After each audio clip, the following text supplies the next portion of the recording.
Video games are nothing like they used to be. Nowadays, when you play a video game, you just don't get that feeling of classic gameplay you used to feel when playing the original systems.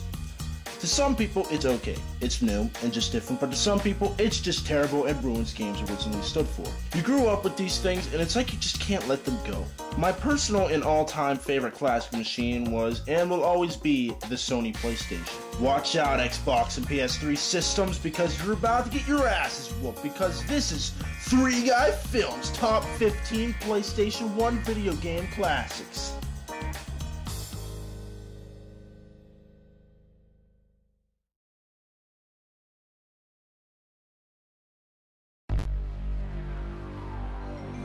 Number 15.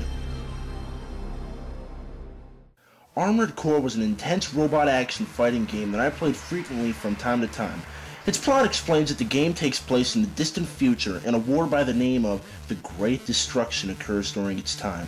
Apparently, this war has wiped out most of the population of Earth now, and few survivors are forced to live underground for 50 years, and during so, huge corporations arise, whom are called Chrome and Miracumo Millennium, which are also causing the population to desist.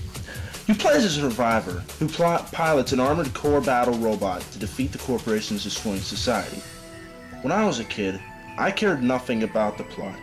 In fact, I didn't even know the point of the game. I just sat, played, and blew things up and soared around. I just found amusement by destroying and driving into other things. This game really wasn't my all-time favorite of mine, but I have distant memories of what it was like, and it wasn't too bad. Controls were pretty straightforward, but I just never understood the point nor plot of the game.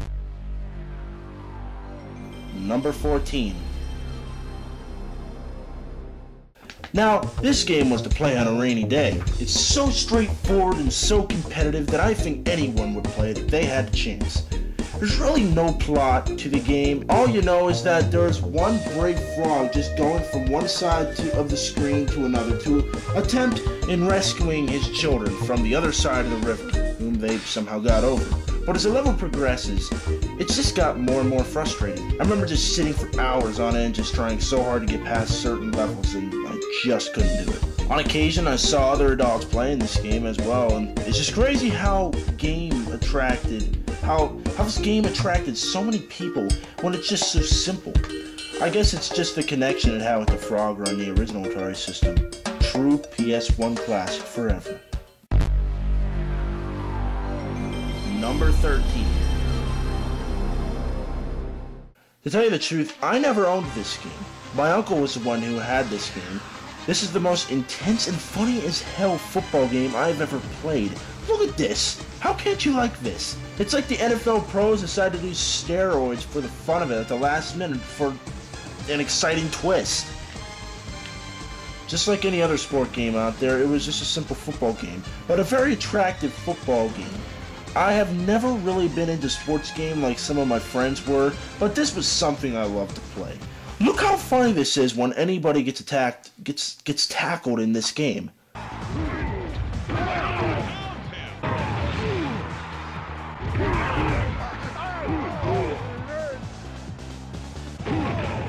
Wow.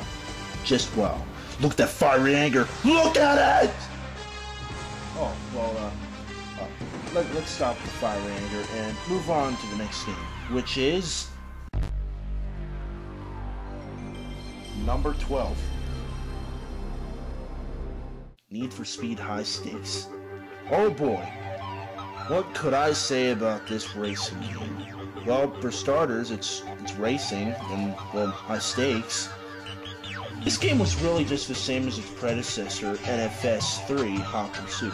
Just adding 2 new features, which includes a tournament called High Stakes and 2 pursuit modes, Getaway and Time Trap.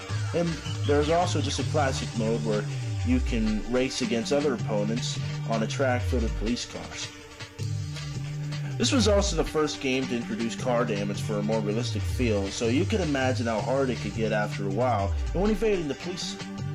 Once again, I did not own this game myself. My uncle did, and every time we played this game, we played as the cops and took down intense racers in the process. Take that, you dumb street racers. Yeah, take it! Take it hard! As usual, Need for Speed is, well, Need for Speed. If you know true plot, just race your ass off. Really no different than the regular NFS games out there, but I don't think in the new games there's police modes where you can play some police, so I guess that's why the game is really fun. So, yeah. Let's move on to the next game, which is number 11. This one I consider to be a pretty freaky and creepy at times, but still was freaking awesome. Way better than the crappy film. This game really got you going. Well, to me anyways. You're walking down a deep corridor, then all of a sudden, out of literally nowhere, 4 or 5 different aliens come out of nowhere and attack you. Good game for its time. Plot takes place 200 years into the future, where I think you play as the main character Ellen Ripley while battling a battalion of endless aliens on board the USM Auriga. I gotta say, for a game being based off a Hollywood film, it's actually really good. I think it would actually be a really good game without the film, just standing on its own. I remember playing when I was real little. It scared the hell out of me. I actually never got past the first level, and what me and my one friend did is we just got past it all. We used cheats to get the last level. After a while, though, it really got repetitive. Oh well. Well, I'm not sure, but repetitive or not, this game kicked ass, and because of the weapons used and beating aliens to a pulp. So, with nothing left for me to say, let's move on to the next title, which is number 10. This game was the all-time scariest, creepiest, and the most disturbing game I have ever played. You're always surrounded by darkness no matter where you are, and you're always, no matter what, are alone. Enemies come out at every turn, and you can never see anything more than a few feet ahead of you. You cannot say that you were not creeped out by this game, so don't even lie to me. Sitting up in the middle of the night, 2 or 3 in the morning, sitting in total darkness in your bedroom, having a glass of Coke by your side, and it's just you and the game. Now that, my friend, is a challenge. Now, just because I thought this was a very creepy game, it doesn't mean I hated it. I found it a very good game, in fact.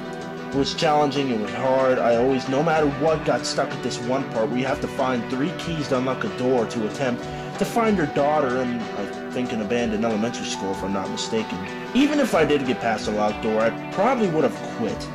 I have seen other reviews and walkthroughs on it, and it was just horrifying. So, well, without further ado, let's move on to the next game, which is number 9. Wow, what a game! Another action-packed game while playing as the glorious Lara Croft.